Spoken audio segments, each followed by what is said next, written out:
Hey, what's up, guys? Hey, good to be with you again. We're going to have a really quick video here to talk about this stuff. So let's say that you're doing the crazy thing like I am. You're on an amateur team or even a semi-pro team, and you have one of these dumb schedules, right? So look at our schedule. You can see that we have matches in August, September, October, November and December this year. So it's a little bit different, but look at all these gaps.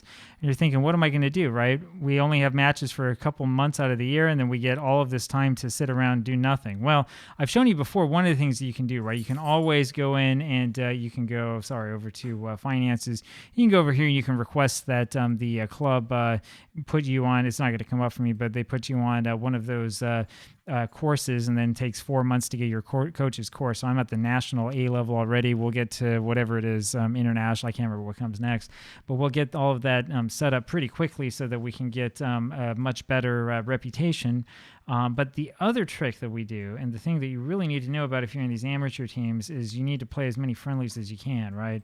So as you can see, as we went back, here's 2022.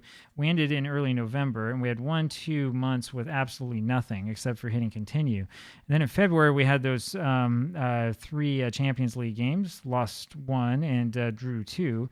Before that, we needed to play friendlies, but none of the other clubs were back, so we just played against our under-18 team. Remember, for this, we had our new players there, including the famous Chris Famoana, who's probably the best striker in the entire country.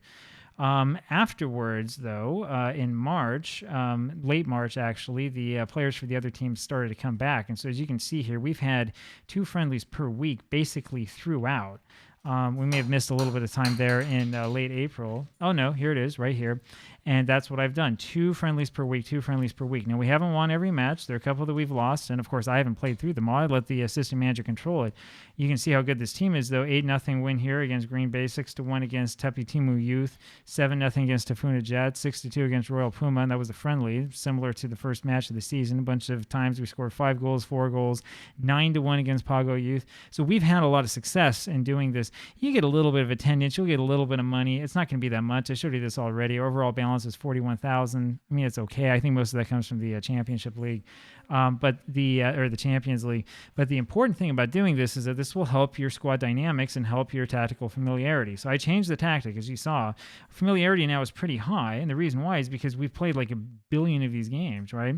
If we do, let's just do a real quick pick and see. I know it's not coming up. Before, depending on who we have, we've had all sorts of partnerships forged between players as they've played together over time, right? Even though the season hadn't started yet, playing a lot together in these friendlies helps with this familiarity and also helps with these types of relationships.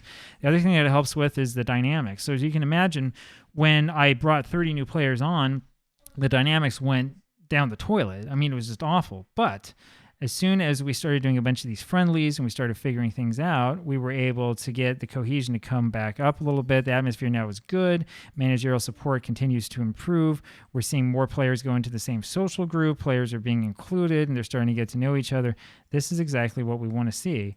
Now, as you can see, oh, look, everybody on the team is in favor of me except for Ken Coulter. This is another good thing. And one of the reasons for this is because when we play so many friendlies, play 2 matches a week, everybody gets to play. Everybody has playing time. We're going to keep an eye on that, and we may continue to play 2 matches a week, including scheduling extra friendlies throughout the season. And the reason why is just so that we can make sure everybody has playing time and we can get as much of that in as we possibly can. That is really what the key is to making this work. Now, unfortunately, it's not going to let me see prior months of training, but you can see the way that we do this, right? This is using the EBTS, Evidence-Based Football Manager Training Schedule. Thank you, Max. I just use that every single week. Did this for the friendlies, and for the friendly schedule, I just had 1 match on Wednesday, 1 match on Saturday, because I knew we would have a whole bunch of matches, like maybe Wednesday, Sunday, maybe Wednesday, Saturday. I figured it was close enough to what we were actually going to go through in the season, right? And so in doing that, we can make sure we get our 4 sessions of actual training, and then we get 2 of these matches as well to help with cohesion and, like I said, to help the team get together. That's really, I think, if you're playing in an amateur league or a semi-pro league and you have this sort of setup, that's what the key for success is. You want to do as many friendlies as you can without totally wearing your players out. I know that there are some people who like doing the thing where you do a cup, so you have like, I don't know, Saturday and Sunday, and you get a bunch of teams in there and try to earn money.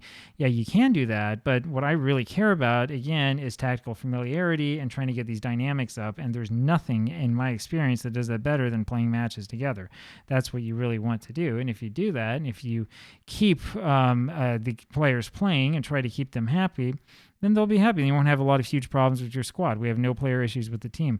Now, of course, we're playing in an amateur team, so if we do have problem people on the club, we just fire them. You know, it doesn't cost us any money.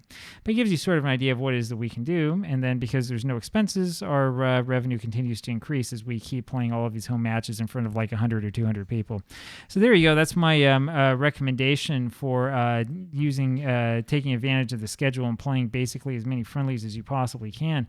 The more of these friendlies you can get in, the better off you are. And you want to get a whole bunch of friendlies in, and especially if you're playing at this level, because otherwise just playing for 3 months and then doing nothing, it's going to make it really hard for your players to actually be competitive. There you have it. I'll be back with more tomorrow. Bye.